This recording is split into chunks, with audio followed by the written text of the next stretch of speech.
My name is Keenan Coldwood. I'm the program lead for the Diversity Scholars Network here at the National Center for Institutional Diversity, or NCID. Thank you for joining us today. We begin this presentation with the land acknowledgement. The University of Michigan is located on the traditional territory of the Anishinaabe people.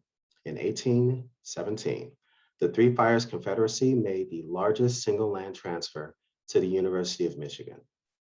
This was offered ceremonially as a gift through the treaty at the foot of the rapids. Through these words of acknowledgement, their contemporary and ancestral ties to the land and their contributions to the university are renewed and reaffirmed. Before we begin, I'd like to share a few reminders with you all. Please submit your questions using the Q&A icon in your Zoom toolbar. Your name may be read aloud, so please indicate if you wish to remain anonymous. The session is being recorded and will be available on the NCID website following this presentation. More information about NCID's Diversity Scholars Network is available on the NCID's website. Engage this topic online with the hashtag NCID HOTP and follow us on Twitter at UMichNCID. Please help us build this and other DSN and NCID programming by completing our post-event survey displayed in your browser immediately after the discussion ends. And with that, I am pleased to announce the moderator for today's session, Dr. Ashley Kiraten. Dr. Cureton is an assistant professor in the School of Social Work and the School of Education at the University of Michigan. Dr. Cureton explores the educational and mental health needs and outcomes of refugee and migrant children and youth and families in the United States and abroad. She has over 10 years experience working with refugee and migrant youth in educational and community context in Turkey, Jordan, India, South Africa, and the United States, to name a few. Thank you, Dr. Cureton, for moderating this panel presentation. I am so excited to get the conversation going, and I'll begin by asking you this. Could you please offer the attendees some background on the global refugee crisis in Afghanistan? In addition, could you expand and explore what it is to be a refugee? And what is the role of the United Nations High Commissioner for Refugees, or UNHCR? Thank you. All right, thank you. Good afternoon, everyone. Thank you for attending this panel discussion. I have the distinct honor of serving as the moderator. Before we delve into the content, I want to acknowledge that this topic may be particularly difficult and sensitive for people who are experiencing this directly or who have professional and personal networks. Even for those of us who may not be directly associated with the crisis, the images and experiences of forcibly displaced Afghan people displayed in the news may have been particularly difficult to witness. I can say it was difficult for me to witness. We are aware of these realities and recognize the sensitive nature of this topic before delving into this discussion. Moreover, we recognize that the use of labels has the potential to shape the range of possibilities or narratives for understanding the Afghan refugee crisis, or any crisis of that matter, and the way refugees are perceived. For example, negatively labeling and reframing refugees and migrants with the terms like crisis may imply that refugees are somehow implicated or the source of blame for their current predicament of displacement. However, we also recognize that for many Afghans and refugees all over the world, the political upheaval and forcible displacement is catastrophic, which can have long-lasting impacts on the nation state, region, and the world. And for that reason, we still called it refugee crisis. Before we hear from our esteemed panelists, which I have the pleasure of giving introductions and engaging with them, I thought it would be worthwhile to provide some context on the global refugee crisis and how it relates to the events that have occurred and are still occurring in Afghanistan. So for some of you, this may be review, but for others, this may be new information that will certainly guide our discussion. So According to the United Nations High Commissioner for Refugees, or UNHCR, a refugee is someone who has been forced to flee their country of origin because of persecution, war, or violence. A refugee has a well-founded fear of persecution due to race, religion, nationality, political opinion, or membership in a particular social group. More than likely, they cannot return home or are afraid to do so. War and ethnic, tribal, and religious violence are leading causes of refugees fleeing their countries. So as context, 68% of those displaced across borders come from just five countries: Syria, Venezuela, Afghanistan, South Sudan, and Myanmar. And even before the events that occurred in August, Afghanistan was still one of the leading countries with refugees. So to give you some numbers and more definitions, and I'm a researcher, so I like numbers, the number of people who are forcibly displaced in the world, that is, they have been forced to leave their home, for example, for some of the reasons I mentioned, conflict, disaster, or persecution, those numbers are quite high. And so UNHCR has estimated by the end of 2020, for the first time in recorded history, the number of forcibly displaced people is now 82.4 million, and over 26.4 million have the distinction of being a refugee. Moreover, there are more than 2.5 million UNHCR registered refugees from Afghanistan globally. The majority, 2.2 million, have locally integrated in Iran and Pakistan. And just so you may be wondering, well, what is the purpose of UNHCR? We don't have time to go into all the roles that they play, but most importantly, the goal of UNHCR is to protect and assist refugees and stateless persons. They deliver critical protection and humanitarian assistance outside of these mandates to populations who have been internally displaced as a result of armed conflict, with the support and endorsement of UNHCR's Executive Committee and the UN General Assembly. The goal is they have three durable solutions: repatriation, which is to return home, to return refugees home; local integration, which most people may not know, that's usually what happens. Refugees typically are integrated into countries neighboring where they're fleeing. And then finally, resettlement, which is what we typically hear in the news when refugees are being resettled into Western countries like the US, Canada, countries in Europe, and in Australia. And so the goal is to find durable solutions for refugees to ensure that they are safe. Now, I'm going to provide a little context on how the US has intervened to address the Afghan refugee crisis. This is not exhaustive, right? And so we won't have time to go through all of the events that have occurred, but some of the major strides that have occurred since August 31st. So on that date, President Biden announced that the US war in Afghanistan was over, removing the last troops left in Afghanistan. The United States has a long history of welcoming refugees, including Afghan refugees. Since the 1970s, we have resettled more than 3 million refugees. I imagine those numbers will go up because of the current crisis.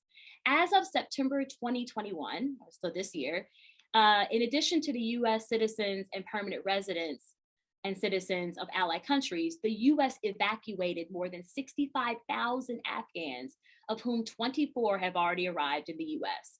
23,000 are on US military bases abroad, and 20,000 are waiting in other countries.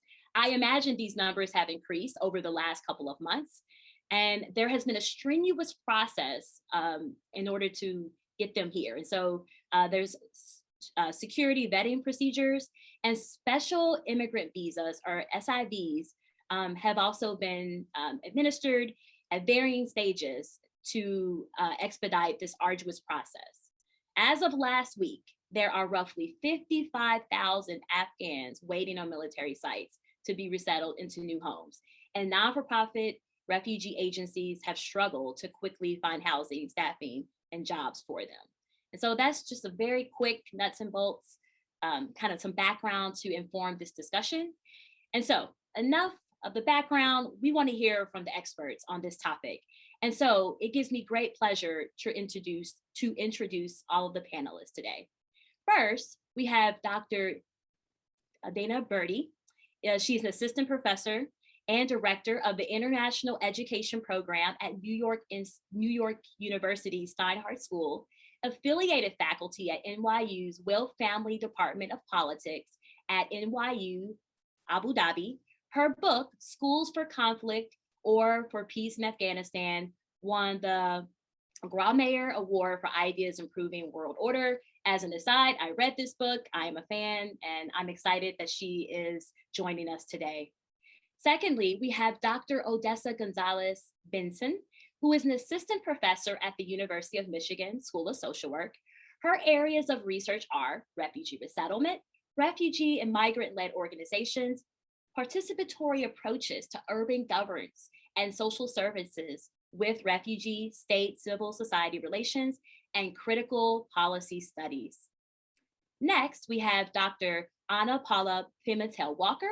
She is an assistant professor in urban and regional planning at the University of Michigan's Taubman College of Architecture and Urban Planning. She investigates how disenfranchised communities engage with urban governance and evaluates the significance of participatory institutions in planning socially and environmentally just cities.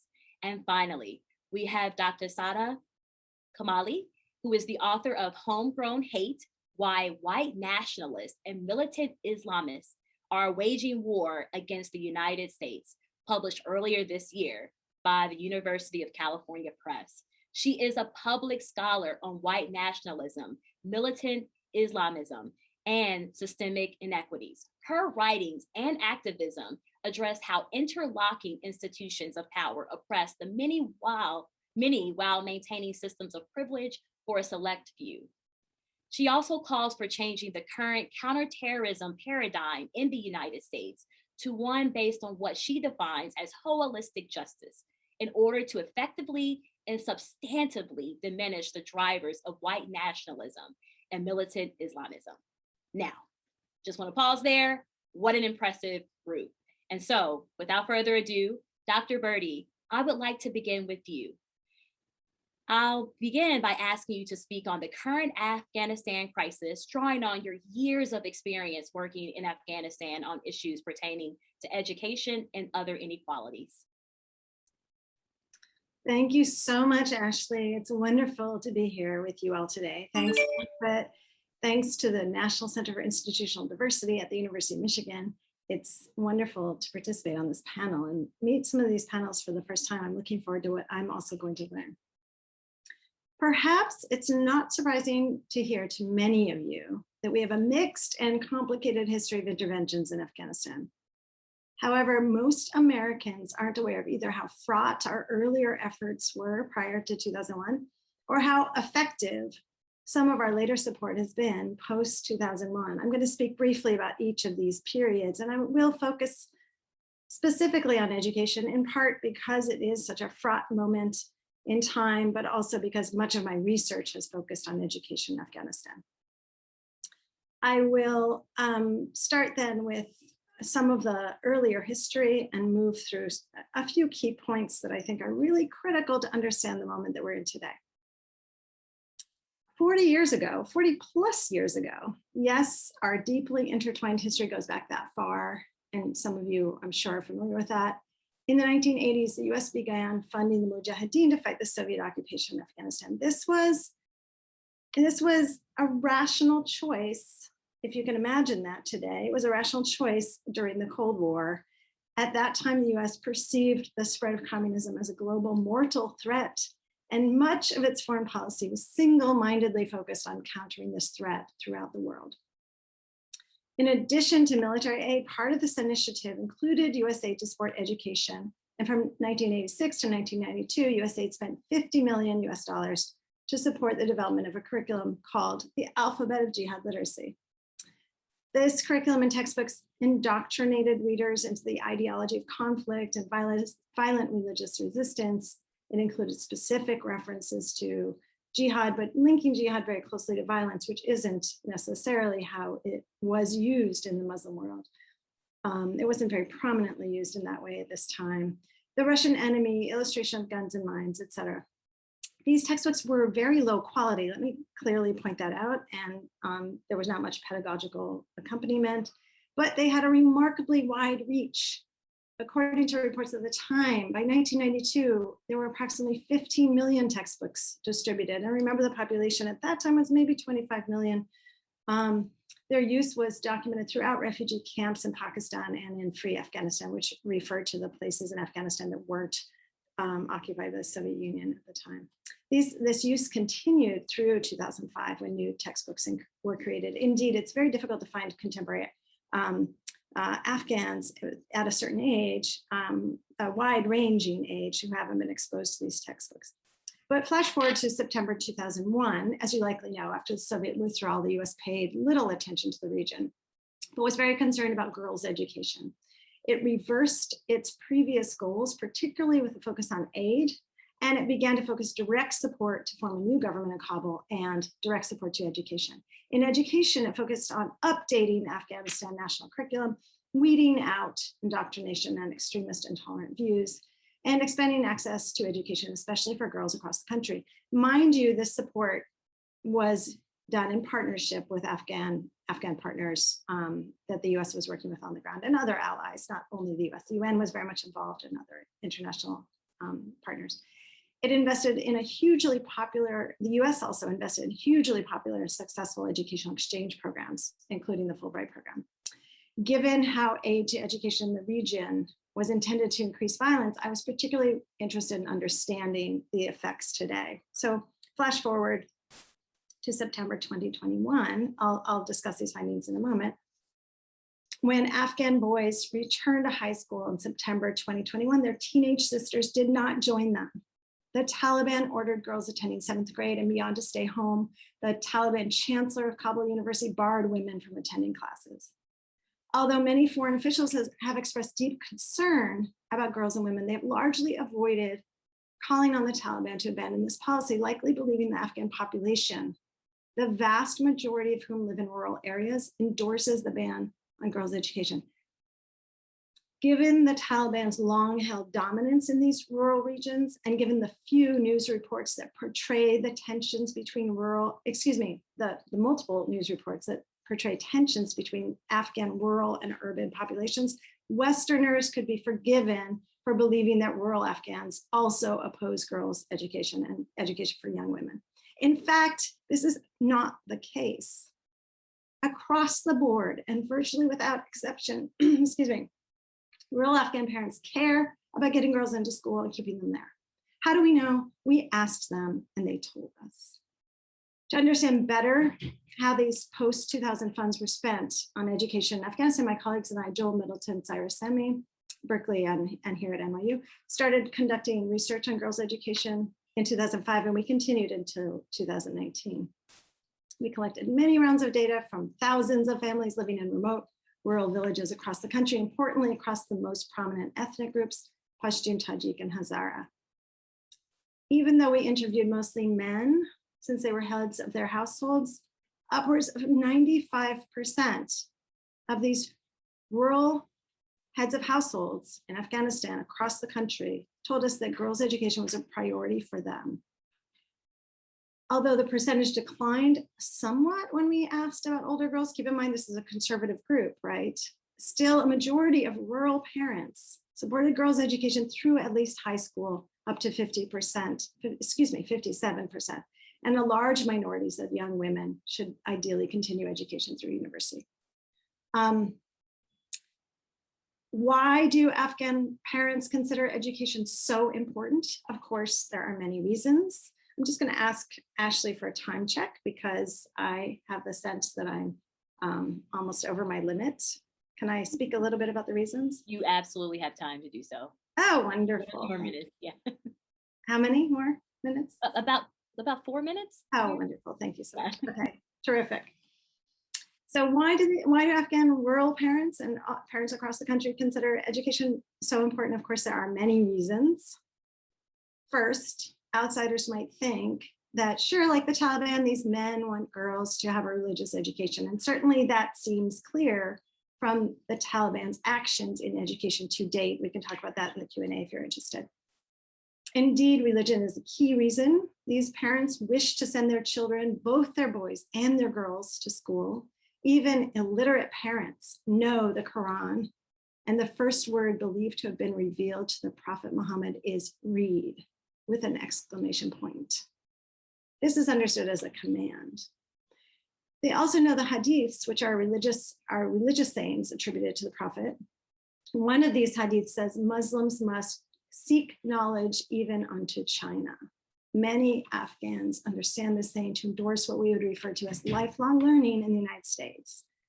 This language does not differentiate among Muslims. It speaks to men and women both, girls and boys both.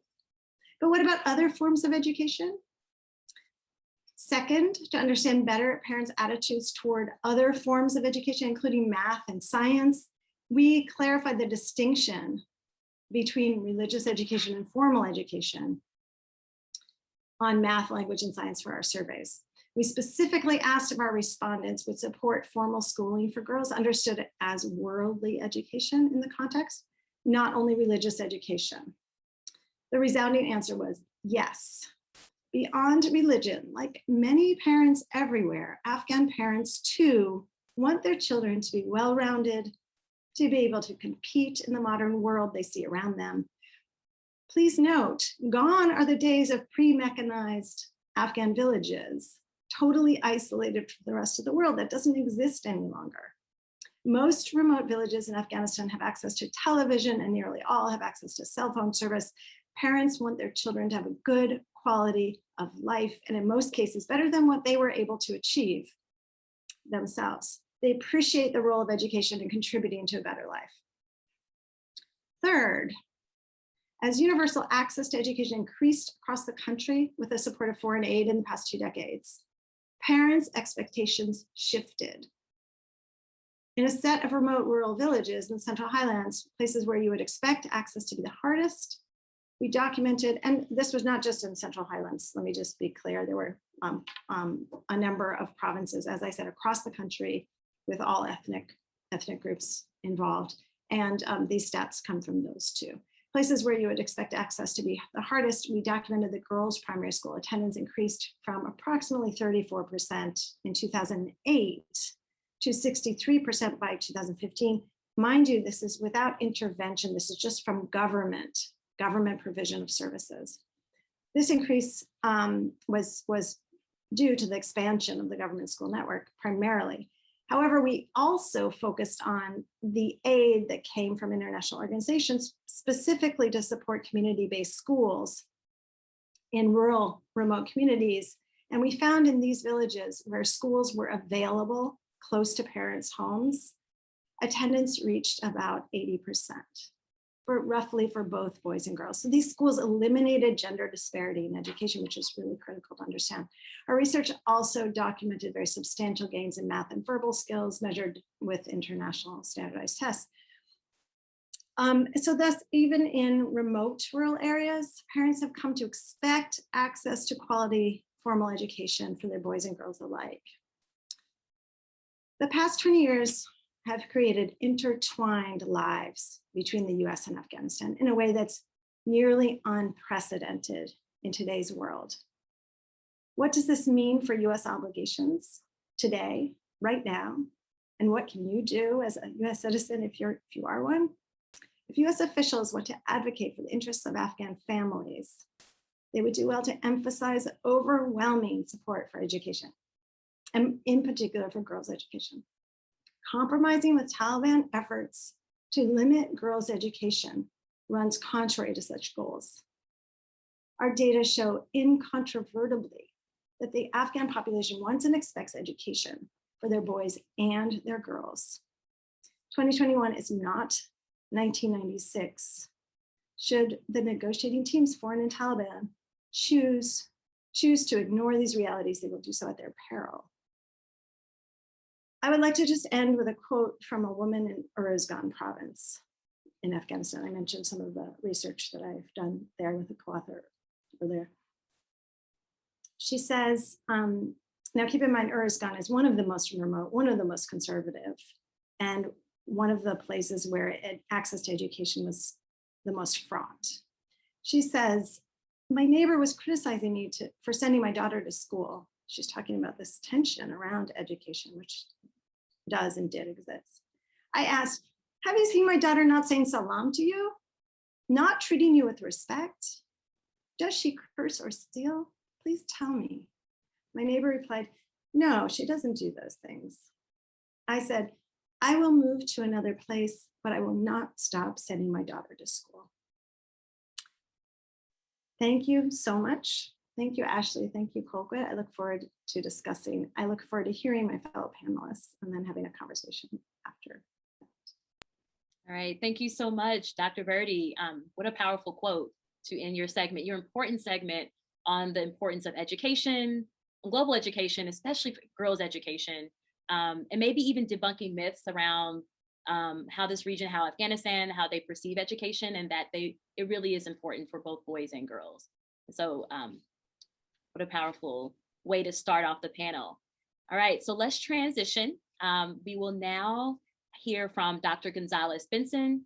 And based on her extensive research on the US refugee admissions and resettlement process, she will give us an overview of the process, describe the reception and placement program across global and local contexts, and elaborate on some of the challenges and limitations associated with refugee resettlement policy. All right, take us away. Okay. Hi, everybody. Thank you, Dr. Cureton, and to NTID. It's great to be part of this panel. So I will just speak a little more briefly about the resettlement process and give some overviews, and then talk about some of the challenges, like Dr. Cureton said, and then my colleague, Dr. Walker, will continue the discussions about the other institutions that are involved in refugee resettlement. So in terms of the reception and placement program of the US, that's what it's called. So it's called the RNP program. And so all refugees will enter the United States through this program. And there's a set of kind of basic services like cultural orientation. And then the main thrust of the resettlement program is employment or case management towards employment. And so there's some, job training and job placement services. And of course, you have case management assistance, which means assisting refugees in terms of resettling in their homes, finding the needs, registering children into schools, and all the transitional aspects that's needed. And another aspect is health and mental health assessments. So these are conducted, and health insurance and assessments, including trauma assessments and other needs, are referred. And then another aspect is discretionary programs, which means that different states under the Office of Refugee Resettlement will have a variety of programs depending on funding and local need or discretion. So some states have like gardening programs, micro lending or enterprise programs, women's programs, so more tailored or more specific for specific groups or populations. So that's kind of the basic refugee resettlement reception and RNP program. And also I wanted to talk a little bit about placement and dispersion. And I think that that's also a place where we can talk about maybe some issues. So the US strategy for this is called Dispersion Strategy, which means that refugees are dispersed around the country. And so many Afghan families might be going through this at this very moment, coming from the military transitional spaces. And then there's a sort of randomness to this dispersion and placement. So there's not a systematic way for, placing refugees where, and it's not based on individual or family needs, let's say, and rather in the literature, there's some talk, and it started in the 80s, 1980, when the Refugee Act was first created and implemented, is not to inundate receiving communities with too many, right?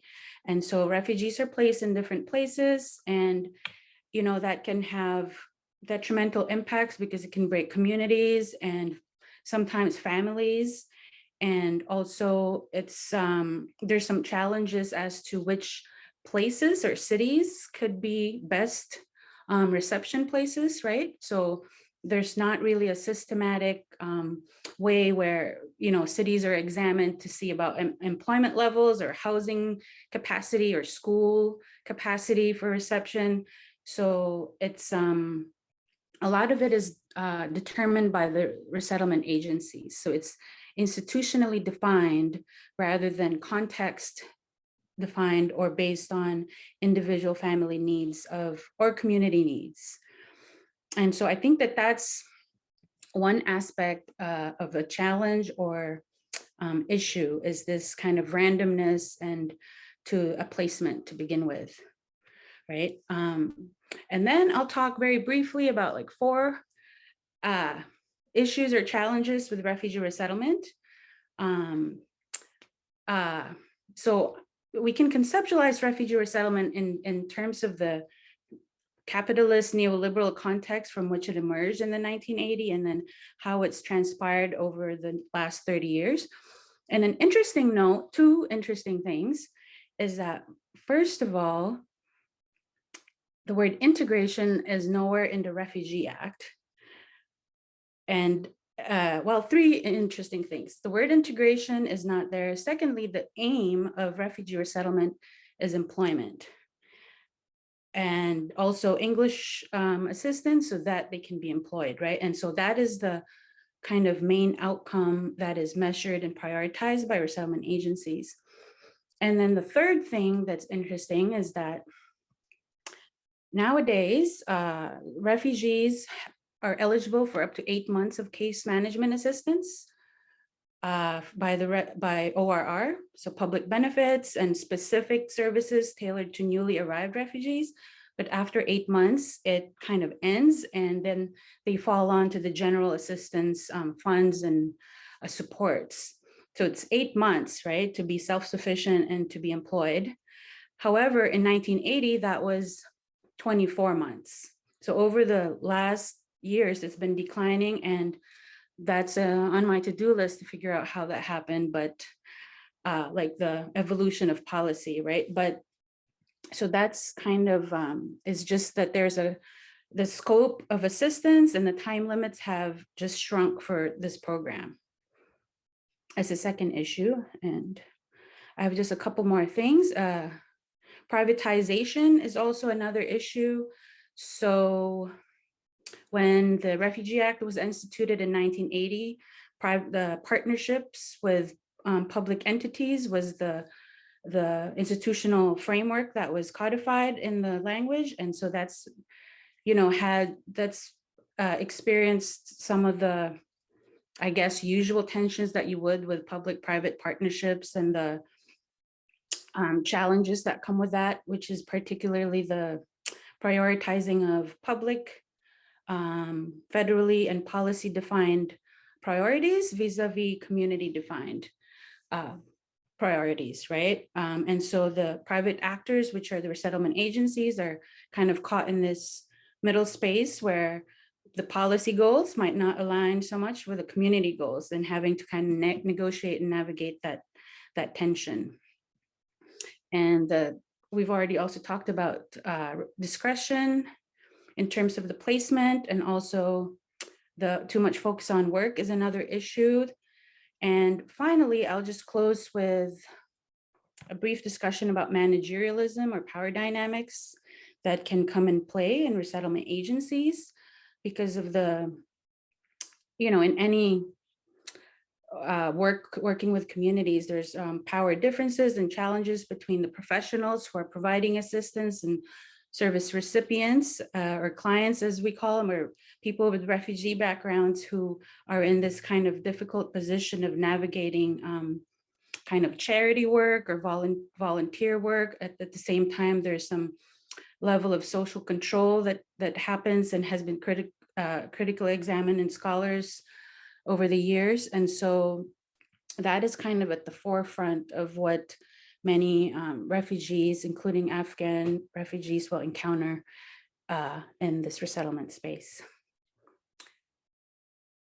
All right, thank you so much, Dr. Gonzalez. Benson, as someone who also studies refugees, refugee resettlement, but definitely with the focus on education, I found it to be compelling that you brought up in the documents, it doesn't necessarily bring up education, it's employment, right? And so, Yeah. but as we can imagine in the US culture, we pride ourselves in ensuring that people, attend school and like 4-year degree and right, if that's not necessarily mentioned in the documents as a priority, one, how will that even lead to education or like long-term goals? So my personal, kind of note on that, but also thank you for explaining some of the nuances around refugee resettlement, which I would imagine most people are unfamiliar with. All right, and so I imagine that Dr. Pimentel Walker will continue on this thread of thinking through the refugee resettlement process. And so you can certainly speak more to, and I'm excited to hear about the on-the-ground processes for refugee-run community-based organizations. Also, I want to make a note, if you haven't done so, add those questions in the chat box. We want to hear from you. All right, thank you so much.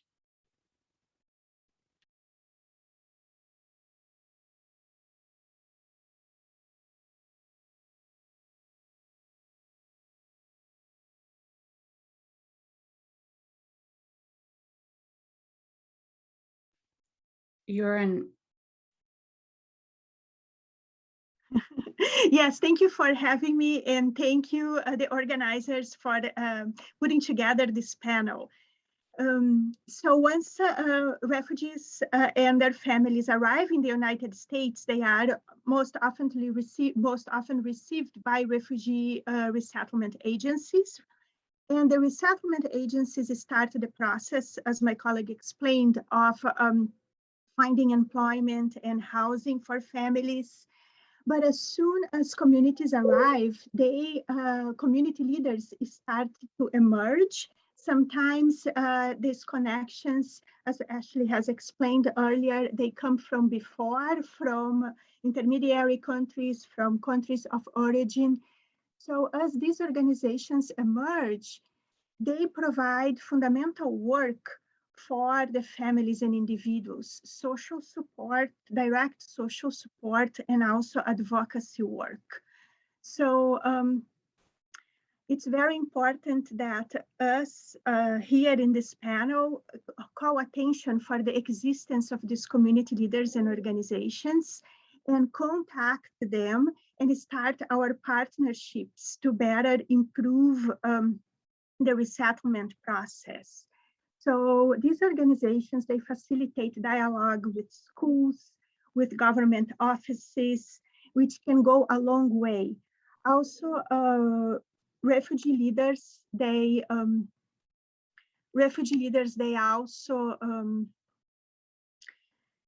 they are in direct connection with local communities via WhatsApp and social media. So it is, they can send a message directly. But unfortunately for us, most of these organizations, they are unrecognized by the government. They go invisible, they are underfunded and undercounted. So here I just wanted to make a distinguishment between migrant serving organizations and those that are led by refugees and immigrants themselves. So there is an incredible need for us to increase the visibility and learn from the successful practices of these grassroots refugee organizations in order to co-produce a solution for equity in healthcare, in housing, access to quality housing and education. Also, I feel that it's our obligation to support refugee-run organizations' own goals. And usually this includes reaching out to Congress, informing national and international policy for refugee resettlement. Here, my colleagues and I have been doing this work during COVID of documenting the daily activities and services that these organizations provide to fellow resettled refugee members. And it is an incredible amount of work that, in our opinion, serves as a shield against the shocks of health inequalities, of housing crisis, especially during COVID.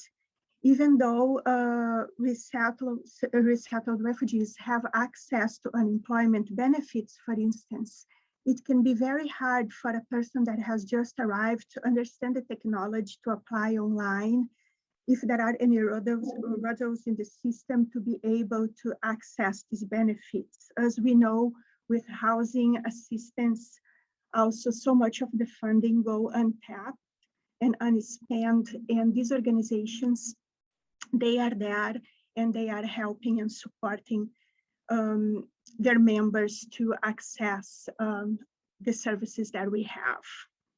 So in all these areas and in any area that we can imagine, there is a way for us not to help refugee, but to invite their representation and as we like to say, build participatory governance. So contact and reach out, build coalitions, and create spaces for collaborations where we can produce solutions for all these areas of housing, transportation, healthcare that account for the lived experiences of migrants and resettled refugees. So here, one quote from one of our refugee leaders: "We don't want to be helped, we want to be empowered and be a fully integrated member of the US society." Thank you. Thank you. And thank you for drawing on an important notion of moving past this idea of like victimhood, but that refugees are entering the US with strengths and resilience and a lot to offer. And so,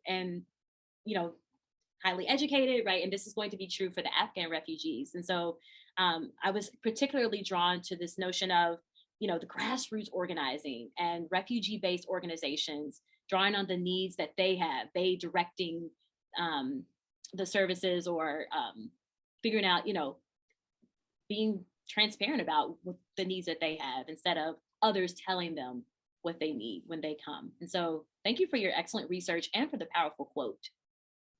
All right, we will finally hear from Dr. Kamali, who will discuss the lived and intersectional identities and experiences of Afghan refugees and migrants in the US. And so she will talk about issues related to the special immigrant visas and the US-led military campaign and post-US withdrawal.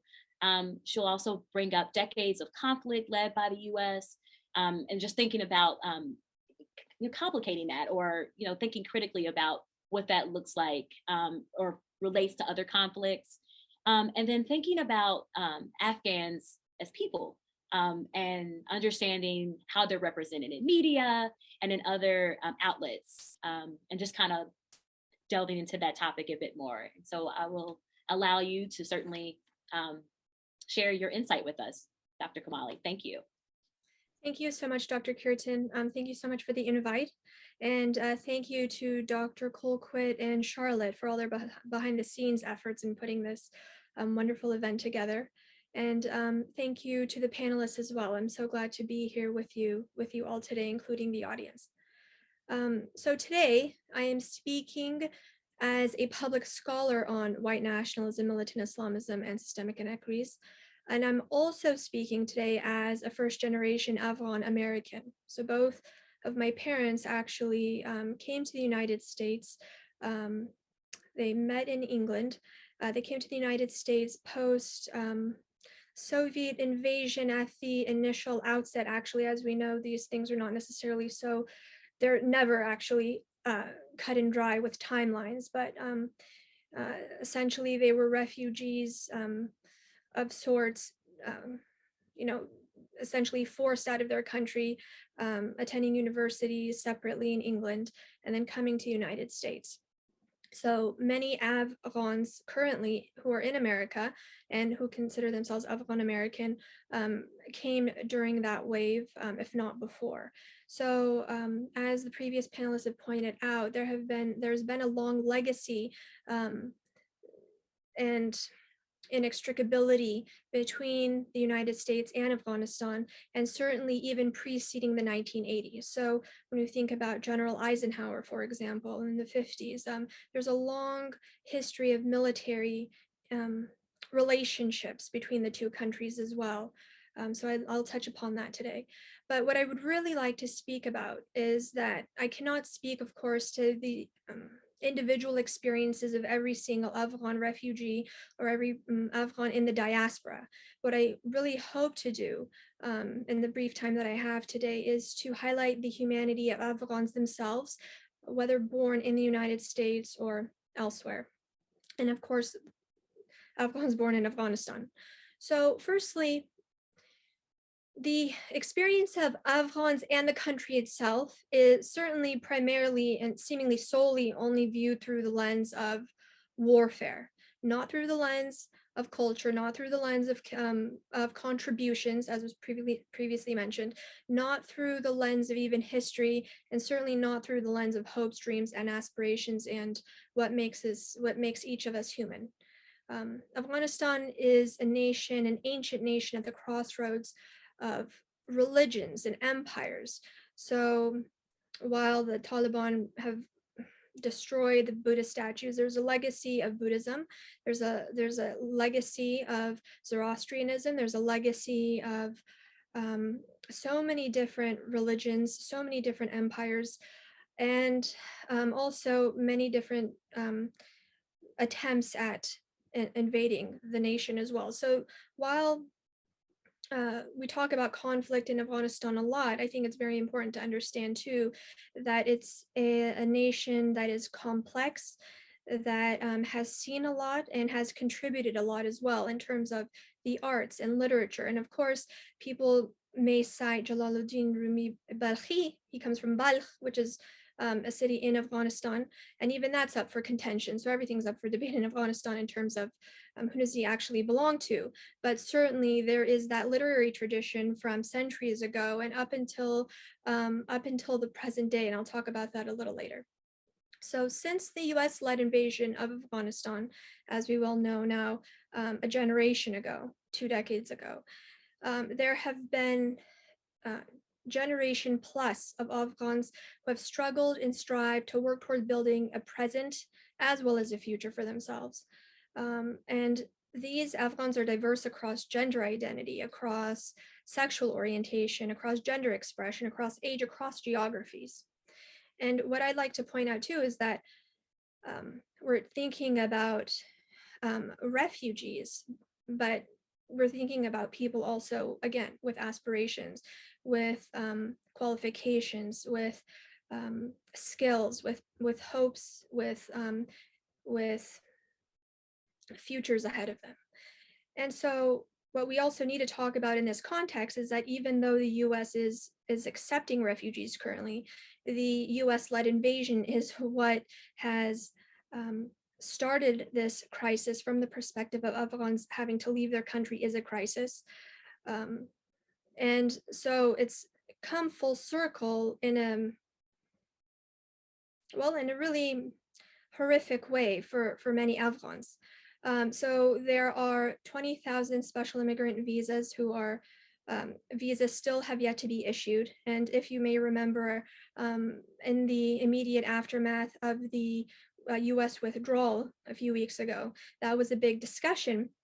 But what is often left out of that understanding, and given the 24/7 cycle of our news media today, the context isn't necessarily present. But what needs to be understood too is that there were tens of thousands of Afghan citizens and nationals who have supported the US military in terms of offering interpretation services because they wanted to better their country, and they know hardly anybody really wants to leave.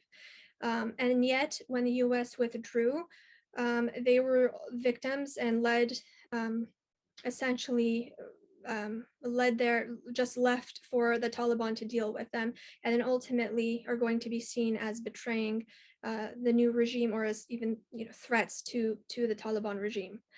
So for example, in 2008, there was a translator, his name is Aman Khalili, And he helped now President Biden and several US senators at the time, like John Kerry, and essentially save their lives at that time through interpreting, and there was a snowstorm.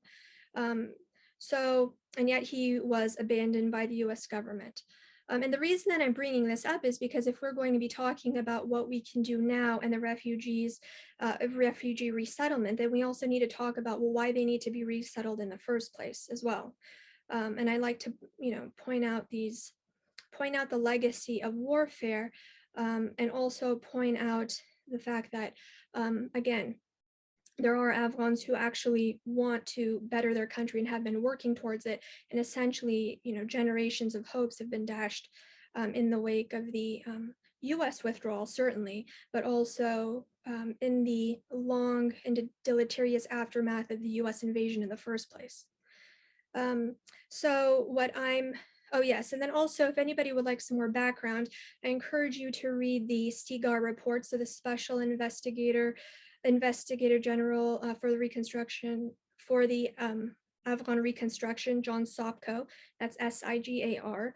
I would highly recommend that you read his reports and understand, frankly, how mismanaged decades of trillions of dollars worth of funding essentially misspent towards this supposed mission of nation building, which turned into mitigating militant Islamist takeover of Afghanistan, which happened anyway. So to move on to recentering the voices of Afghans themselves, including the diaspora, I'd like for each of you to know that many people are unwilling refugees. So their hopes are decimated again, but they continue to have hope. So what I encourage each of you to do is to get to know Afghans, including Afghan Americans and wherever else you might be, to get to know the communities and the people, not through news articles necessarily, not through pictures and photographs from non-Afghan eyes, but directly through the plethora of diverse expressions of Afghans themselves. So there was a whole, up until a few months ago, there were 248 television networks, 438 radio stations, over 1,000 print outlets, and over 100 news agencies. And yet, if you ask yourself, how many of these can you identify by name? How many journalists do you know by name? Do you follow them on social media? Where are you actually getting your news, and how much do you understand about Afghanistan? You have to ask yourself why. So even if we look at the recent media coverage since the end of August, for example, we can see that there are many people who are not Afghan. They might be Pakistani, they might be in the region, but they are definitely not Afghan, most of them, the people that certainly people in the United States are listening to. So I'd like to just point out a few of those. We have Tolo News, Tolo. We have Ariana News. Ariana was once the name of Afghanistan. We have Pajwak News Agency. And then there's also Rokhshana Media, which is a women's-led news organization that's mainly comprised of women, started last year by Zahra Joya. And then we have scholars like Harun Rahimi, and there are films like The Sharp Edge of Peace by film director Roya Sadat, and that contextualizes the peace negotiations of the last year or so from the perspective of Afghan women. And then we have organizations like Enabled Children's Initiative or Enabled Children Initiative that supports children with mental and physical disabilities. And that's a US-based organization that is also based in Afghanistan. So despite all of these resources, we know that representation is sorely lacking in the US media in terms of news and shows, for example. I mean, you have the United States of Al, which is a primetime sitcom that's, I think, in its second season now, but that still centers the Afghan experience, that decenters the Afghan experience and brings in the whole white savior theme.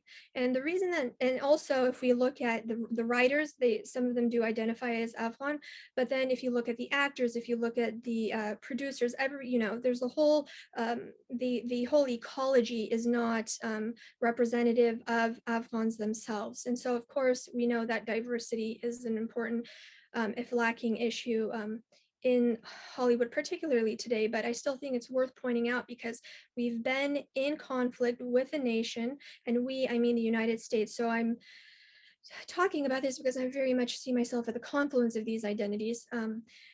But for a country, the United States, that has been in conflict with another country for 20 years, and how little do we know about that other country, yet we're so inextricably entwined with it, I think speaks to the lack of regard that we have for Afghans themselves, which is very much then prevalent and manifested in policy making and in terms of even perceptions of refugees themselves.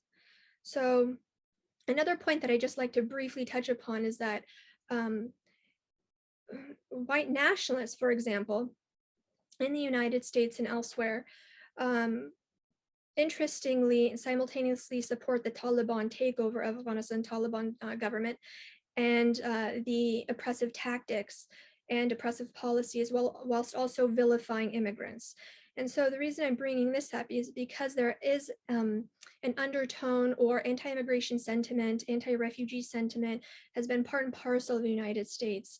But again, the purpose of conversations like this is to point out and center the humanity of the experiences themselves, and to realize the differences between fear-mongering and the reality of refugees, which is very much that they have so many contributions to make, and particularly from a culturally rich nation like Afghanistan. So the questions remain: how can we support Afghans? So now that all these problems exist, now that we've been talking about this, what do we do, or what can we do to support Afghans? What can we do to support refugees? And of course, the refugee crisis is not just limited to Afghans.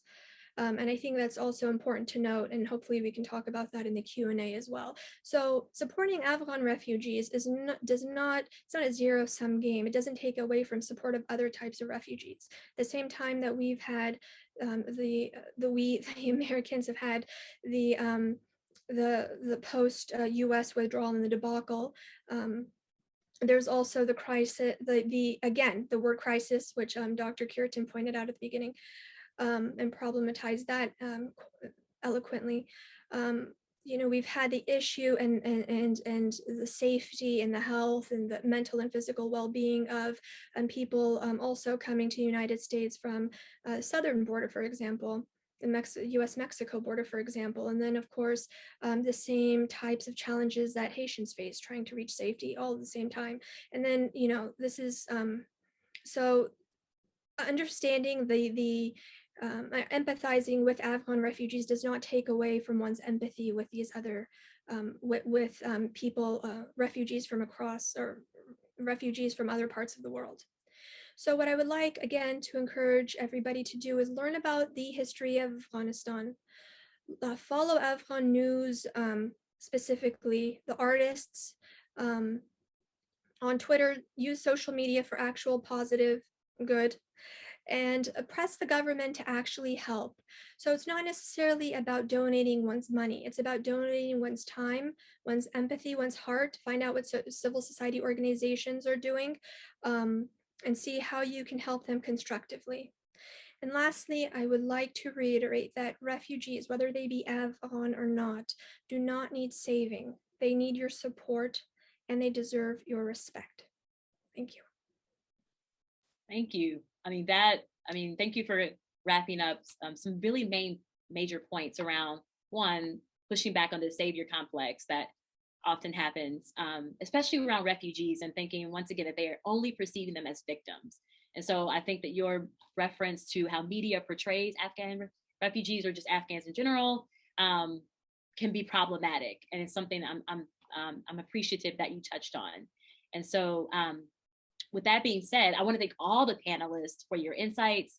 You did a great job of really narrowing what you wanted to focus on a very complex and evolving topic.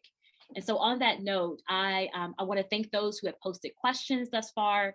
Keep the questions coming, but we have enough to get us started. So I want to thank you for your engagement thus far and these thoughtful questions. And so I will direct the questions to the panelists who I think can definitely get us started.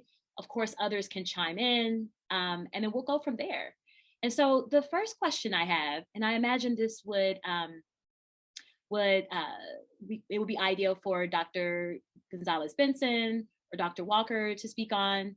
Can you give some background on the public benefits that are available to refugees? And this would certainly be relevant for Afghan refugees as well.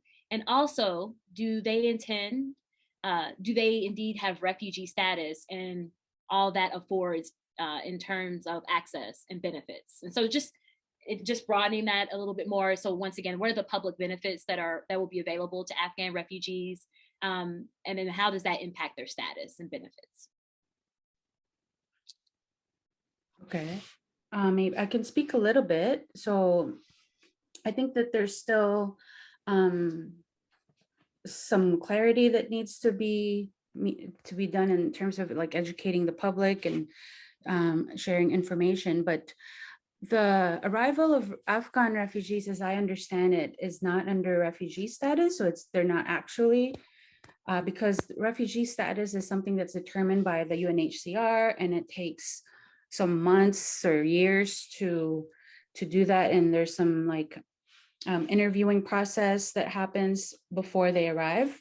So as I understand, Afghan refugees arrive as asylum seekers, and so they don't qualify for benefits. And so they don't qualify for benefits that other refugees would, who arrive as refugees from other countries. And so that's why also there's this the holding and the military base had to happen, because they couldn't be placed directly into cities. And so what's happening on the ground is that local, state level or local or settlement agencies are generating resources on their own for to assist with, like, I think they're prioritizing right now legal assistance, funds for legal, because there's a lot of immigration, asylum processing. And so that's the current situation. And then that's something that is happening right now, but on I guess theoretical conceptual level, we can also think of that as a reflection of the power of the state to determine who is eligible or not eligible. And it kind of gives, because it was a ad hoc response to this crisis, right? And so the 1980 Act was meant to kind of be a uniform response of the US, so that it's uniform and orderly every year, and apolitical, but as we know, it's not. And so I think that this moment is a kind of reflection of not just the Afghan crisis and what's happening, but it also, reflects the state governance, federal US governance, and their ability to determine who's deserving and undeserving. And because of the particular role and collaboration, and I guess historical connections in terms of the military and the like what Dr. Burde has talked about, and Dr. Kamali with these strong links. And so the US kind of made an exception in the Afghan case to tweak the refugee program. But yet it's not complete, and it's missing a lot of parts, as we know. And so there's still a call to action and further work.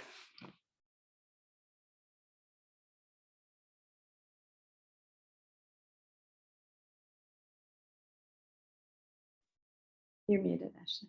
I know, I was trying to mute it and then the computer popped up, you're muted. I just wanted to add that, and some of you, if you're following the news, there is a shift. And so in the past, usually non-for-profit organizations were the ones who resettled refugees, but now private citizens can sponsor refugees, which is definitely a new phenomenon, or a shift from recent in the recent past. And so Canada has the example of this, where they have private sponsors. And so this is something that will be quite new, and they are implementing this now to accommodate for the influx of Afghan refugees who will be entering the US. And so once again, a group of citizens can come together. They can certainly tackle some of the economic needs that Afghan refugees have, because as Odessa stated, they are not being resettled under the current, under normal circumstances with the UNHCR. And so the government is trying, the Biden administration, they're trying to find innovative ways to resettle refugees who are coming at a pretty fast rate into the US. And so that's something else to note. Go ahead. Can I just add also is that the private sponsorship is, it can also be viewed as like a way of privatizing or shifting the burden and the social responsibilities down to citizens. Right. And so, and also that was the modality of resettlement before 1980. And so that was when churches, faith-based groups were the ones who were resettling. And then it was in 1980 that it shifted to be public role. But now, with the retraction of the welfare state and anti-refugee sentiment around the country, it's not addressing some of the global needs. And so it's kind of having to push this responsibility down onto private citizens. And the challenge there is that that discretion piece, right? Because you can have, well-meaning citizens or individuals, but also there's that power dynamic that is real, and it needs some kind of meaningful engagement and like reflexivity and and it makes me, I actually draws on what Dr. Kamali mentioned in terms of people saving others, right? And so it depends on, the intent. So in addition to the government, perhaps, not taking ownership or, taking the lead on how to resettle the Afghan refugees, if private citizens can also enter those spaces, and once again, the intent behind it could be problematic as well. If they think they're saving people, or if they have very little insight on what's happening in that region, the plight of refugees in general, and what prompted them to have to resettle in the first place. There's all these different, I would argue, different issues or different things to contend with when we bring in private citizens to kind of take the lead on that. All right, for the sake of time, I'm going to move forward so we can get to more questions. This can be open to anyone.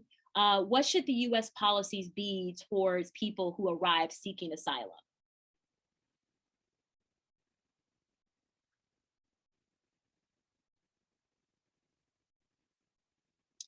And I will open it up to anyone who feels compelled. And we've already kind of touched on this tension between private versus government assistance, and who should take the lead. So I think that's one area. I also want to note that the vetting process is quite strenuous, and so what most Americans don't know is that any refugee who enters, the Afghan refugees are no different. That there really is a very strict vetting process, which pushes back on this idea that we're letting anyone in here, right? Or that there are certain groups that are problematic or will create violence, and which is false. That is a false mindset. But once again, media can kind of fuel that.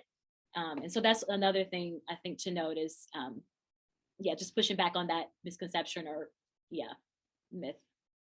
But any others who want to chime in? I would like to see the US returning to the policy of processing and weighting asylum cases inside the United States, so that our asylum seekers can wait for their cases here. As we can see, there are some striking differences between those that entered with refugee status and asylum status, especially in terms of the benefits that are non-existent for asylum seekers. So yes, it sounds like a dream right now, but any policy that would provide further assistance to asylum seekers, but at least to return to what it was before, is already a good step forward. Complementing on the other question about private citizens welcoming and receiving Afghan new arrivals from Afghanistan, from Afghanistan, Afghans would benefit, I think, from being connected to resettlement agencies and arrive in groups to build community, to be able to connect with others. So I do sometimes, for instance, for the formation of, from the point of view of community organizing, it would be better if there were more families arriving in one location. Yes, and also, often resettlement agencies, they often will hire, if there are good numbers of people from one particular region, they will have the opportunity to hire from that community as resettlement workers, and then there are more opportunities for the county health departments to have information in particular languages. And yeah, that's all. That was very helpful. I'll go ahead. Was someone else going to answer? I was going to say, the other thing I was going to say, so at the beginning of this panel, I stated the actual definition of a refugee. Well, for those of you who study this, or you may be thinking, wow, that's kind of limited. So I would say for people who are seeking asylum, what we need to broaden what the definition of a refugee is in the first place, right? It's a very narrow definition, which doesn't always include climate refugees or people who are fleeing for a slew of reasons, or in this case, this is a special case, right? In terms of Afghan refugees. And so if the definition is very narrow, it is difficult for people to seek asylum and to prove their refugee status. So just to give context, when someone says I'm seeking asylum, essentially they have to prove to the government that they are a refugee as designated by the UNHCR. So that definition is very important, which is why we wanted to state it in the beginning. So if someone can't prove that they are a refugee by this definition that I described, then many times they can't be granted asylum or they can't stay. And so if the definition is too narrow to encompass all of the slew of reasons why people would be fleeing in the first place, that is certainly a limitation. So I would say let's really reevaluate the actual definition of a refugee to consider the breadth of issues or reasons why people would be fleeing. All right. Go ahead. I would just love to add to that, to your question specifically about what should the government do when refugees arrive, people, seeking asylum, Afghans seeking asylum, and other asylum seekers. There is movement right now to suggest that work authorization be offered on arrival. I don't recall how far along that is in the process, but I know that this has been in a couple of new bills recently introduced in Congress. So that's a critical issue, of course. No one in the government wants to bring people here who are set up to fail. And it's critical if people can't work, of course, what does that mean? They're not set up to thrive for sure, as my colleagues have pointed out. A second point that's really important is to consider education retraining, education skills.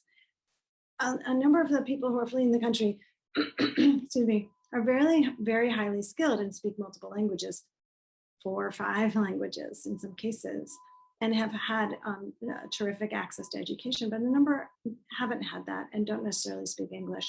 There should be access to community colleges, for example. One of my colleagues at Michigan State, at your competitor, is talking about working with community colleges to support access to education for Afghan refugees who don't necessarily have the skills, the language skills, and other kinds of skills to integrate quickly into society here. Yeah. Can I just add very briefly to that? Also, I think we can also look to the Syrian special immigrant visas and the experience of Syrians to kind of learn, because they came in and under the same kind of, a lot of the work in Iraq with the US government and military. And the nuances there is that many of the educated or many Syrian and Iraqi refugees who, I meant to say Iraqi refugees who arrived before with the special immigrant visas, those who came in with employment and education did not get the kind of jobs that they were necessarily qualified for. And this is because of the time limits of services. and the speed at which this employment is expected, and kind of prioritized. And so I think that there should be some historical wisdom gained from that experience so that not the same thing happens this time.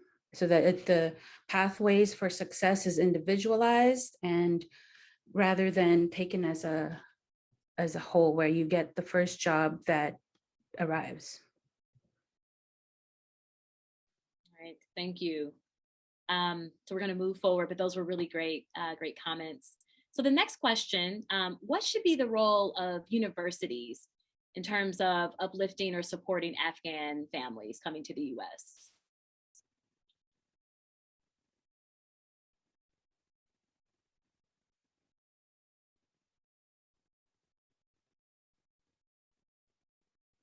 So Dr. Burde mentioned in her comment, Michigan State, which I cringe to utter that name. Some of the supports, a scholar is working with community colleges to ensure that Afghan refugees can receive English support or other support, which I think is worthwhile. Are there any other observations or insights on the role of the universities? Well, I think it's important that Afghan refugees and people of all minoritized communities receive support by institutions of higher education. So whether that be two-year colleges, whether that be community colleges or four-year institutions or technical schools, there shouldn't necessarily be anything specific for Afghan refugees, but there should certainly be systems in place and programs in place to support people who are first generation, who may be low income. That's not to say that refugees, the skill sets that they bring, as the panelists have previously mentioned, will keep them into lower socioeconomic status. But to recognize, I think, to recognize that the diversity in terms of languages, in terms of skills, in terms of previous education levels. And so I think, and that's the question itself perhaps also points to the misconceptions that many people do have about refugees, is that they are lower skilled and that they need some types of ESL or ELL support. But what I think community colleges in particular offer, as well as four-year institutions to a certain extent, is to be an information hub and places where communities can be found and communities can be found, and where people who care about these issues, whether that's from a policy standpoint, whether that's from a cultural standpoint, and a mix thereof, certainly immigrants of all kinds, whether they are refugees, asylum seekers, economic migrants, etc., can find hopefully access, as well as friendship and kinship amongst people. Very good. I'm going to move to the next question. I'm actually going to consolidate two questions because they're quite similar, and there may be other questions that are similar as well that I haven't seen yet. But what is the role of stakeholders, of communities, of all of us really, to think about the urgent mental health needs that Afghan youth or families in general will experience upon resettling in the US? And so that's I think those are three questions. Somehow I managed to do that, but really tackling the mental health and the trauma that families are experiencing. So I will start on this because I focus on this. And so one thing I would say, for those who don't know, half of the refugees who in the world are children and youth. And so not surprising, this will probably be consistent even for those who resettle in the US. Most of them will be children and youth. And so not surprising, schools are a very important hub for children and youth, not just Afghan refugees, but for all children. And so I would say more mental health support should be directed to schools to ensure that the refugee youth who are who are resettling will receive additional supports. Sadly enough, that the training that educators and social workers and mental health specialists receive aren't always tailored to the unique needs of refugees. And so I think there needs to be more training to assist with that. Also, if school administrators, teachers and staff, if they are privy to some of the challenges that Afghan refugee youth have or are having, that will be ideal as well. Also, education is conceptualized and is very different in other countries than in the US. And so really supporting families to understand some of the customs and norms and the expectations that they may have for their children will also be helpful as well. And so, but I'm in my research kind of supports this idea that, you know, refugees and Afghan refugees will be no different, that they have to solely adapt to US customs and norms, especially in schools, I think is problematic. And so in the spirit of understanding, once again, refugees and some of the concerns or what led them to come here, I think the onus should certainly be on school systems to also think through ways that they can adapt some of their existing programs to ensure that refugee families are welcomed and that they are supported.